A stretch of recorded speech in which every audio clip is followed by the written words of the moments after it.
Se você concorda comigo que Deus é verdadeiro e que Ele vai fazer o juízo imparcialmente, o que leva você a pensar que Ele vai fazer uma exceção no seu caso?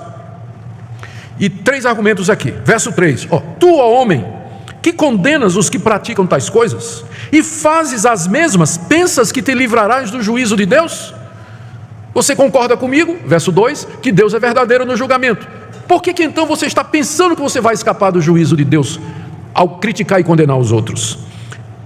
O que Paulo está dizendo aqui pode ser resumido da seguinte maneira. Primeiro, Deus vai julgar um dia a humanidade de acordo com as obras que as pessoas cometeram, de acordo com as atitudes, a prática, a escolha, as decisões, o caminhar e o viver aqui, e não de acordo com suas palavras. Deus não vai lhe julgar de acordo, ou escolher o seu discurso religioso como sendo o critério de lhe condenar ou não. O que Ele vai julgar são as suas obras, porque as obras revelam o verdadeiro estado do coração. As palavras enganam, mas as obras trazidas à luz, elas expressam a verdade do coração. Deus então um dia vai julgar as pessoas de acordo com suas obras. Isso é o ensino da Bíblia do começo ao fim. Segundo, se uma pessoa que é moralista condena o erro das outras, como aqueles filósofos e como os judeus, mas praticam as mesmas coisas que os outros praticam, Deus vai julgá-los exatamente como julgaria um pagão. Não tem diferença, porque Deus é verdadeiro. Verso 2, no seu julgamento. Então, o que dá a você a impressão de que Deus vai fazer uma exceção? Ou seja, vai condenar o imoral, o idólatra, o impuro e o avarento, e não vai fazer nada com você que faz as mesmas coisas só porque você fica dizendo, está tudo errado, isso aí está errado, isso aqui, Deus não aprova disso, Deus não gosta disso. O seu discurso moralista não vai ser uma cortina de fumaça para confundir os olhos de Deus. Ele vai olhar através das suas palavras e vai ver o que você faz, e é com base nisso que Ele vai fazer o julgamento. Você não vai se livrar do juízo de Deus simplesmente aderindo a uma igreja, se tornando religioso, fazendo um discurso religioso, condenando o erro dos outros, porque Deus na verdade vai nos julgar segundo a verdade pelas obras que nós praticamos. Por que você pensa, verso 3, que você vai se livrar do juízo de Deus?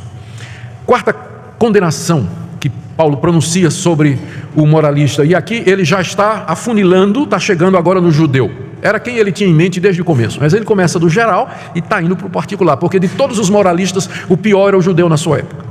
Então ele vai fechando aqui e diz, no verso 4, seria a quarta acusação: vocês nunca compreenderam a bondade de Deus para com Israel. Vocês nunca compreenderam porque é que Deus foi bondoso com a nação de Israel. Veja o verso 4. Ou desprezas a riqueza da sua bondade e tolerância e longanimidade, ignorando que a bondade de Deus é que te conduz ao arrependimento. Deus havia sido muito bondoso com a nação de Israel. Aqui são usadas 3 palavras, não é? No verso 4, tu desprezas, primeiro, a riqueza da bondade de Deus. Deus não é somente rico, Ele não é somente bondoso, Ele é rico em bondade. Significa que Ele tem bondade suficiente para derramar abundantemente sobre todos nós. Ele é bom assim, Ele é bilionário em bondade. Ainda que Deus derramasse bondade sobre cada um dos seres humanos que viveram, vivem, viverão sobre a terra, ainda assim sobrava. Ele tem bondade sobre bondade, Ele é rico em bondade, e Ele foi particularmente bondoso com a nação de Israel, uma nação que Ele escolheu de entre outras nações. Ele chamou Abraão de entre outras pessoas, fez um pacto com Abraão, prometeu que a descendência de Abraão seria o seu povo, deu uma aliança e promessas e o culto verdadeiro a Abraão. Disse a Abraão que dele viria o Salvador do mundo, e que Deus seria o Deus da sua descendência, e que a descendência tomaria Deus como sendo o único Senhor e verdadeiro Deus. Deus tinha sido extremamente bondoso com Abraão e os seus descendentes, com os judeus. A segunda palavra que você tem aqui é que Deus foi tolerante. Tolerância significa não castigar de imediato os pecados. Ou seja, Deus é justo, santo. A nação de Israel desobedeceu a Ele, não foi uma vez só não, foram muitas vezes, provocou a Deus, mas Deus, em vez de destruí-los imediatamente com o seu poder, Deus tolerou. Ou seja, não é que Deus fez vista grossa, mas Deus simplesmente disse, eu não vou castigar ainda. Estão errados e merecem castigo, só que eu não vou castigar, eu vou tolerar um pouco, eu vou esperar um pouco. E é a próxima palavra que você tem aqui, que diz que Deus é longânimo. É uma pessoa que tem um ânimo, um fôlego longo, como alguém que consegue ficar embaixo d'água 2, 3 minutos. Eu não sei se tem alguém que consegue esse tempo todo, não é? Então, que tem um longo fôlego, aquelas pessoas que mergulham e segura. Eu fico 30 segundos, já estou nervoso, quero subir para respirar. Mas tem pessoas que têm um ânimo comprido, elas aguentam ficar debaixo d'água. Deus é longânimo, Ele segura, né? Israel desobedeceu a Deus, Israel provocou a Deus, não foi uma vez só, mas Deus foi longânimo.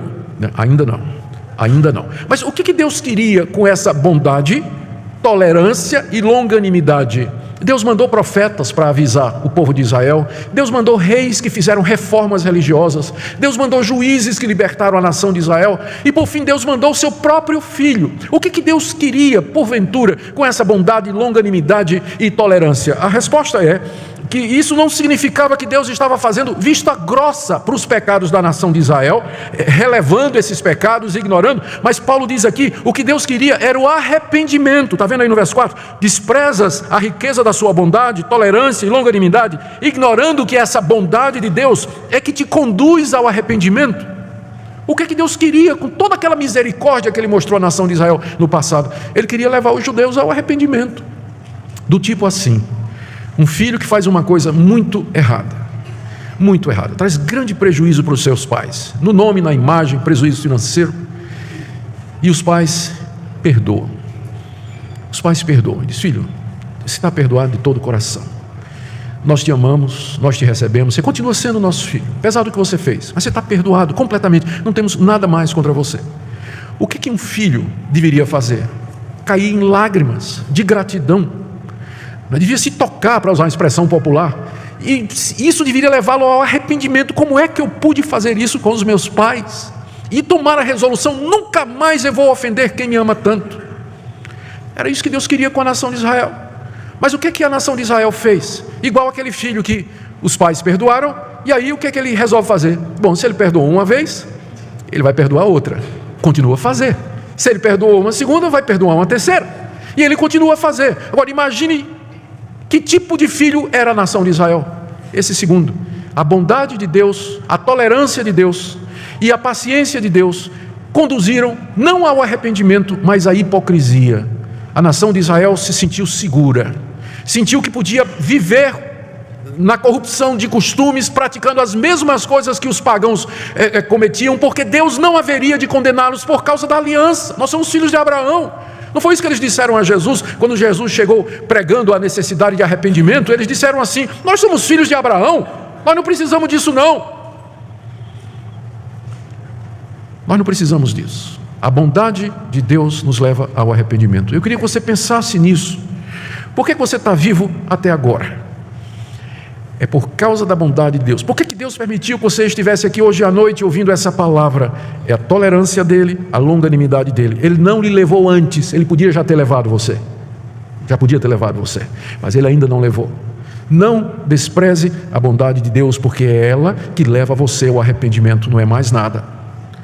Mas essa misericórdia de Deus, em que Ele, com tolerância, Ele vai dando oportunidade, Ele está aguardando, está mostrando o amor dEle, vez após vez, você está ouvindo a palavra de Deus.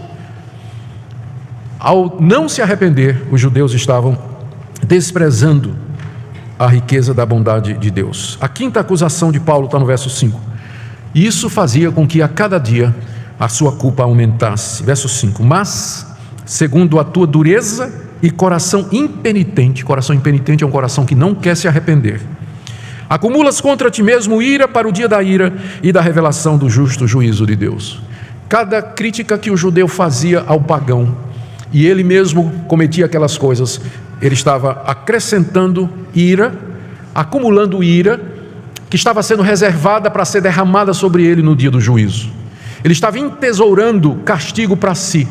Cada acusação aumentava a ira de Deus contra ele. Cada crítica, cada condenação, aumentava o juízo de Deus contra ele. E ele estava aumentando, entesourando diariamente o juízo vindouro sobre ele. Ou seja, Deus queria que ele se arrependesse, mas o coração se endureceu, diz aí o verso 5. O coração se endureceu, o coração se tornou impenitente, não quis se arrepender, passou a julgar e condenar os outros, enquanto ele mesmo praticava as mesmas coisas, e achava que estava livre do juízo de Deus, mas na verdade estava apenas acumulando dia a dia ira contra eles mesmos para o dia do juízo. Queridos, que passagem penetrante para nós, De que maneira isso fala aos nossos corações hoje? Essa passagem, ela ensina que aquilo que Paulo está ensinando desde o capítulo 1 e vai até meados do capítulo 3 da carta aos Romanos, que não há um justo, não tem nenhum sequer. E naquilo que nós criticamos os outros, nós nos condenamos, porque nós somos participantes dos mesmos pecados. Estamos todos debaixo do juízo de Deus. Deus não vai fazer acepção de pessoas no dia do julgamento. Vai julgar a cada um de acordo com suas obras. De acordo com suas obras e as suas atitudes. O que é que isso deve nos levar a pensar? Primeiro, eu queria falar a você que tem esse espírito crítico, esse espírito moralista, julgador, que gosta de examinar a vida dos outros, ver o que é que os outros fazem de errado e conversa sobre isso com outras pessoas, ou no seu coração passa um julgamento, pensando que você é superior a eles ou que está num patamar mais elevado. A verdadeira piedade, a pessoa que é verdadeiramente piedosa, santa, espiritual, ela olha primeiro para si e diz: Deus, tem misericórdia de mim, tem misericórdia de mim.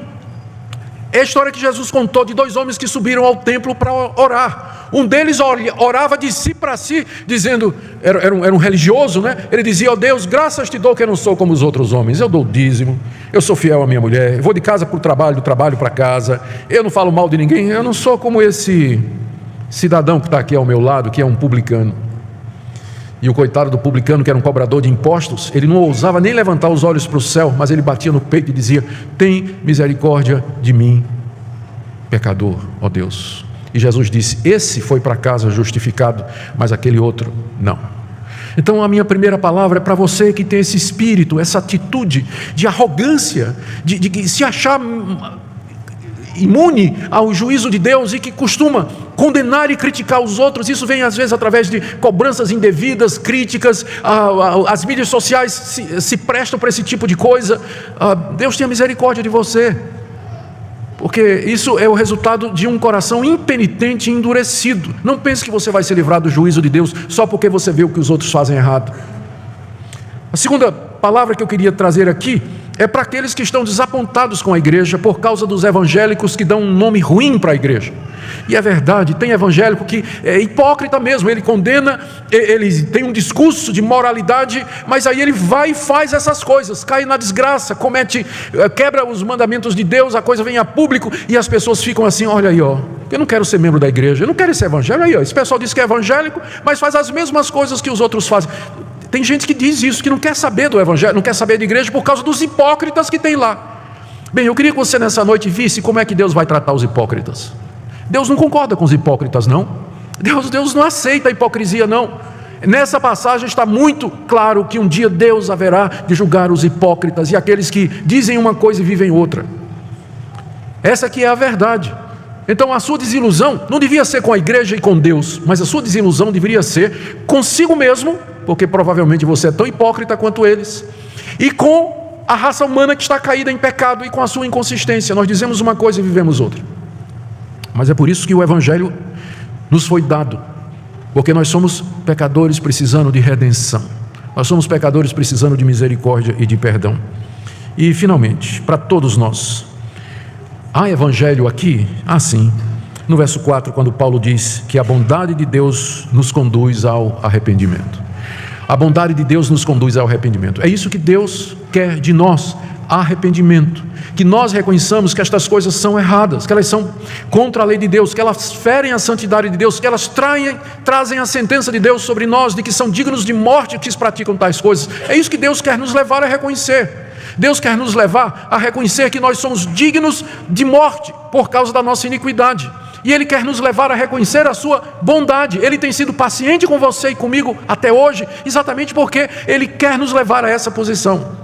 Se você pergunta o que é que Deus quer de mim, a resposta está aqui na Bíblia: arrependimento.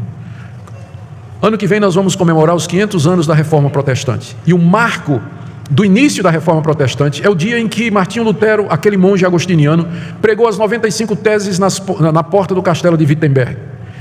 Sabe qual é a primeira? Segunda e terceira, as primeiras teses dele é que o cristão que a penitência não é um ato de você ir no confessionário pedir perdão ao sacerdote e aí então você vai fazer tantas ave-marias e tanto Pai Nosso ou qualquer outra penalidade. Não. A penitência não é um ato, mas é um estilo de vida. O crente vive num constante estado de penitência, de arrependimento. Arrependimento é um estado, é uma maneira de viver. Você vive arrependido porque você sabe que você é um pecador, que a corrupção está no seu coração, que você ofende a Deus, que você merece somente a ira de Deus. É isso que Deus quer que haja em nosso coração. A bondade de Deus nos conduz ao arrependimento. Quando nós refletimos na paciência dele, na tolerância dele e acima de tudo no fato de que ele mandou o seu filho morrer na cruz pelos pecados para que nós pudéssemos ser salvos da nossa inconsistência, da nossa hipocrisia e da nossa falsa moralidade, nós então deveríamos todos nos curvar diante dele e dizer: de fato, Senhor, nós não merecemos nada do Senhor. Isso deveria mudar também a nossa atitude com relação a outras pessoas, a maneira como nós olhamos o erro dos outros.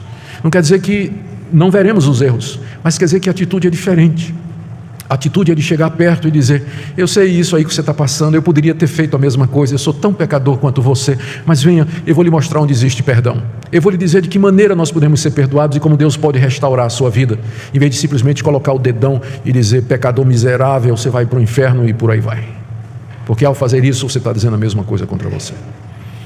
Que Deus nos conceda, queridos, esse arrependimento, que Ele derrame sobre nós a sua graça e a sua misericórdia, que Ele tire do nosso meio todo espírito hipócrita de censura e de julgamento, mas que nos dê um verdadeiro espírito evangélico de quebrantamento, humildade e de nos tratarmos uns aos outros como pecadores que encontraram na graça de Deus o perdão e a reconciliação.